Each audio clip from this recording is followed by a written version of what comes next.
यहाँ से मैं इसको चालू करके दिखाता आपको। तो आप देख सकते हो यहाँ से ही ये हवा का फ्लो कितने तेजी तरीके से दे रहा है। जैसे जैसे मैं इसको पास लेके जाऊंगा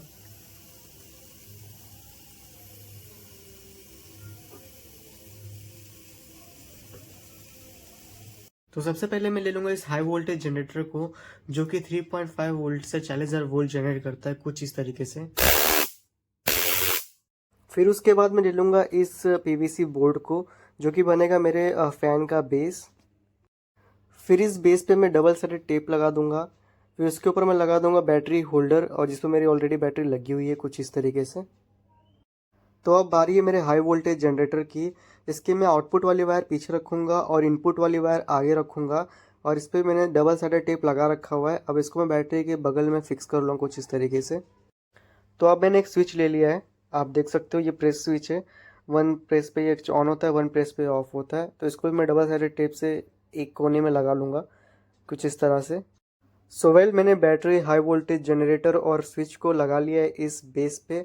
कुछ इस तरह की सारी चीज़ों को मैंने उनकी जगह पे फिक्स कर लिया है। तो मैंने पहले से एक टी ब्लॉक बना के रखा है टी के स्ट्रक्चर में, और मल्टीपल आइसक्रीम स्टिक्स को मैंने आपस में जोड़ करके इसको बनाया है। बहुत इजीली आप बना सकते हो, या फिर कोई लकड़ी का टुकड़ा भी ऑलरेडी आप ले सकते हो। तो इस टी ब्लॉक के ऊपर मैंने दो मार्किंग करके रखी हुई है, इस पर मैं होल कर लूँगा।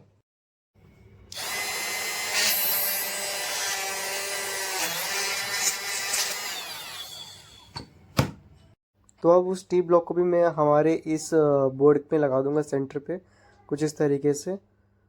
मैंने दोनों होल तो कर लिए, अब इसको मैं फिक्स कर लेता हूँ। हमारे आयोनिक फैन का कंप्लीट स्ट्रक्चर बन के रेडी हो चुका है। मैंने इसमें हाई वोल्टेज जनरेटर भी लगा दिया है, बैटरी भी लगा दी है, और टी ब्लॉक भी लगा दिया है कुछ इस तरीके से। अब मुझे करना क्या है, इसकी कॉइल रेडी करनी है। तो उसके लिए मैं इस मोटे से कॉपर वायर का यूज़ करूँगा कॉइल बनाने के लिए। ये वायर ले लिए मैंने कॉपर की। अब इसको मैं अलग अलग तरीके से फोल्ड करके एक शेप देने वाला हूँ।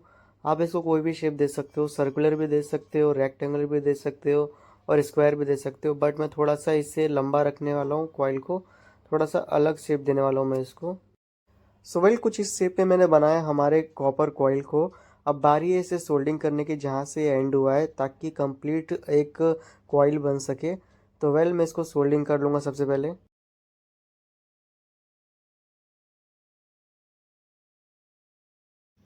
मेरी कॉपर कॉइल कंप्लीट रेडी हो चुकी है। अब मैं इसको फिक्स कर लूँगा हमारे टी ब्लॉक के फ्रंट होल पे कुछ इस तरीके से।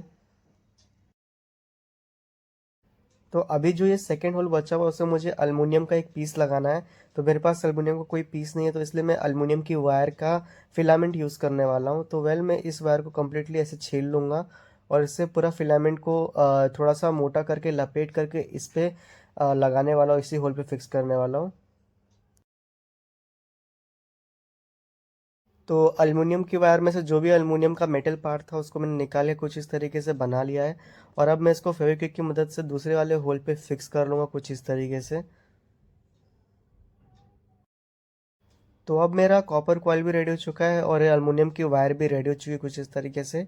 अब मुझे मेरे हाई वोल्टेज जनरेटर की जो आउटपुट वाली वायर है, दोनों में से एक वायर को मुझे कॉपर कॉइल पे अटैच करनी है, और दूसरी वायर को हमारे इस अल्युमिनियम वाले पार्ट पे अटैच करना है। तो दोनों आउटपुट वायर को मैं इस तरीके से सोल्डिंग कर लूँगा। तो सेकंड वाली आउटपुट वायर को भी मैं इस तरीके से कनेक्शन कर दूंगा। तो दोनों आउटपुट वायर मेरी कनेक्ट हो चुकी है, एक कॉपर कॉइल पे और एक अल्युमिनियम के पार्ट पे। तो अब मैं बैटरी के प्लस पॉइंट को लेकर के हमारे हाई वोल्टेज जनरेटर के प्लस पॉइंट पे कनेक्ट कर लूँगा कुछ इस तरीके से। और उसके बाद जो मेरा ये हाई वोल्टेज जनरेटर का माइनस पॉइंट है, उसको मैं बटन के एक पॉइंट से सोल्डिंग कर दूंगा, और बैटरी के माइनस पॉइंट को बटन के दूसरे पॉइंट से सोल्डिंग कर दूंगा। बन के रेडी हो चुका है मेरा आयोनिक फैन, जो कि बिना किसी मोटर के, बिना किसी प्रोपेलर के हवा देता है, वो भी हाई वोल्टेज का यूज़ करके। तो मैं जैसे इसकी बटन को ऑन करूँगा, आप देख सकते हो हमारा दिया बुझने लग जाता है। तो इसकी जो हवा है वो बहुत ही ज़्यादा है। विदाउट एनी मोटर के, ये बिना किसी मोटर सप्लाई के, बिना किसी मूविंग पार्ट के ये हवा फ्लो दे रहा है हवा का।